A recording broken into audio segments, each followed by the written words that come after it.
Yep, we have a nerfed M2 now. Let's get right to business. In the first race I ever did with the nerfed M2 on the London Eye, we have a Project Black S in this race. So, if you've been keeping up with the channel, you know that, first of all, Sounders 88 cannot beat Koenigsegg. And secondly, this car got nerfed and I'm not very happy about it. And in this race, this is the very first race I did. My reaction was, when I drove this car, I was like, oh my gosh, this thing is so slow. But its nitro efficiency didn't seem that bad. So I figured, okay, maybe it still has its agility. Well, that's about to be diminished right now. Yeah, that's not very sharp at all. The M2 used to be able to do such things with ease. I mean, this car, I gave you the backstory in its 1461 video. I'll give it to you again. This car used to be an elite-tuned C-Class vehicle, which meant you were able to buff its top speed without actually buffing its rank, which made it kind of overpowered. When Elite Tuning left, this car remained relatively decent because, it still had good acceleration and stuff, but then, the 1500 rank range came and pretty much killed this car. And therefore, a nerf was put in place to improve its competitivity. And they chose the second lowest rank range in the entire game.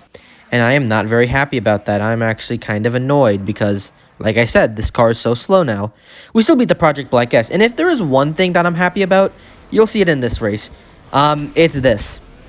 Yeah, I love doing that. I mean, it's just so funny to knock down bikes. And the M2 has good acceleration, at least good enough to beat the bikes.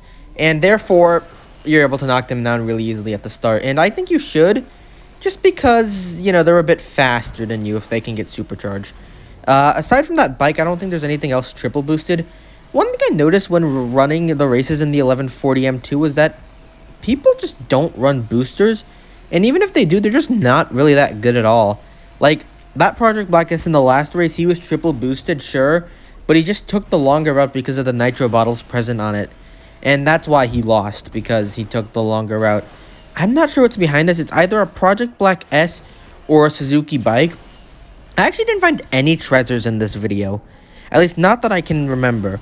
And here I have to come up here because the car is going to be too slow to actually make the jump if I go low. And it only barely made the jump from up here. Granted, I did a force barrel, which I probably didn't need to do.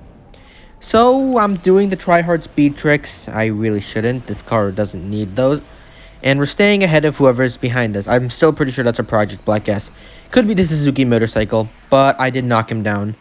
It is a car. It is a car. It's a project. Is it a treasure? No, it's a Project Black S. I knew it. Anyway, I'm sorry for the next race. It's on Tokyo. We have a GSX and a Project Black S. Those are the most common cars I've seen at this rank. And, of course, I didn't waste any time to murder to the Suzuki motorcycles. I love doing that, and if you're driving a Suzuki motorcycle, you're in danger. But don't worry. You won't be in danger for that much, because I'll never use this car. Like I said, in the M2 1461 test, I have the i30N and the Acura NSX 2005, both at different ranks. So there's no reason for me to use this car. Oh, and speaking of which, I didn't mean to get this video out earlier. Technically, I did fail. I did not get the M2 video out on day 1 of its nerf. That's because I got carried away with enjoying the Lavoiture Noir and the Ultima RS, both of which I used ultimate upgrades on. And both of those cars are really good. You can expect multiplayer tests on them soon. I forgot I have the Chiron Super Sport. I still haven't tested that car. Anyway, back to the M2. Nitro efficiency did feel nerfed. I already said the drifting and handling did definitely get nerfed. It doesn't feel as fluent as it did before. But the nitro efficiency, I'm not so sure because, even if it didn't get nerfed, the car is just slower, so it naturally uses more nitro to get to a place because it's, going slower, which means more nitro is consumed over a period of time. I'm not explaining this correctly, am I? Well, because you're going slower, you're covering a certain amount of distance in a longer time, and since nitro goes out in time, you're not covering as much distance because you're going slower, so the nitro feels like it's worse, but it might not be worse. Yeah, I don't think I made any sense there.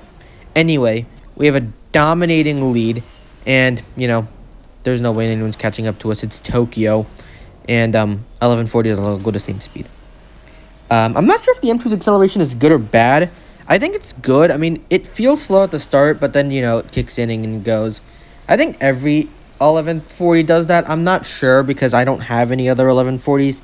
I mean, I bought the Honda Integra Type R to check something, and then I got proved it. I'm right on it, and yeah. Up, and the only Suzuki was triple boosted. Let's go. On to the next race. On the Great Wall Reverse, we have a Suzuki motorcycle, the most common vehicle. This time I didn't actually knock him down. Are you happy? Are you guys happy I didn't actually murder the Suzuki motorcycle even though I wanted to? Yeah, I know, it's crazy, right? Anyway, he took the long route again. Now, I don't think that route actually causes as much damage as, like, say, taking that route in London does, because that route somehow causes a lot more damage than I expected it would. It doesn't seem like it would do that much damage, but it does. It really does. And here, you know, slow car, I don't have to worry that much about falling off or anything. And I'm worried about running out of nitro here, I think. I don't think I will run out of nitro because the nitro efficiency is still actually pretty good. I mean, like I said, I'm not sure if it was nerfed or not because it's hard to gauge nitro efficiency. So here I go for the low barrel because of course I do. And then, you know, try to do the brake triple tap nitro. I didn't need to do it there because the M2 didn't actually get off the ground. But I did it anyway. The Suzuki motorcycle has not recovered from his mistake at the start in which he took the longer route. And he will never recover from that because we're passing the final bend. There's no more ramps really. There's a few corners, and sure, bikes are faster in corners, but these corners aren't that sharp. It's not like I'm going to die in them. It really isn't like that. I mean, if they were really, really sharp, then maybe, because M2 drifting nerf, but they're not that sharp, and they're not that bad. Anyway, the car's on sale for 500 tokens now. I bought it for 1,000, so, you know, it's only 50% off now. And yeah, that's all honestly quite incredible, isn't it? Anyway, on to the final race of the video. We're on Neon Pursuit. We have a Suzuki motorcycle, and that's it. And I tried to knock him down, but I didn't. So, should you buy the M2? No, you should not. Why? Because it's 500 tokens. Literally just buy the Project Black S or the Trezor. You know, both of those vehicles you can actually get in a day now, like the first day of playing, if you're on mobile too, because you can just watch the daily ads, get 90,000 infusion coins, and then just get a few parts and sell them. And then there you go. You have the Infinity Project Black S or Renault Trezor on day 1 of Asphalt 8. The M2 is 500 tokens, so it is a premium-only car. And therefore, I wouldn't recommend it because it's just not worth 500 tokens. The Suzuki GSX is 1139, and that is 120 tokens. You're better off buying that, even though it is, I think, slightly worse than the M2. It's just cheaper, and it doesn't require any pro kits, which is also another plus of motorcycles. But yeah, M2 is still honestly a really good car at 1140. It's just at 1140, and that's the problem. Like, it's good, sure, but it's also just so slow that I don't think I'll ever use it.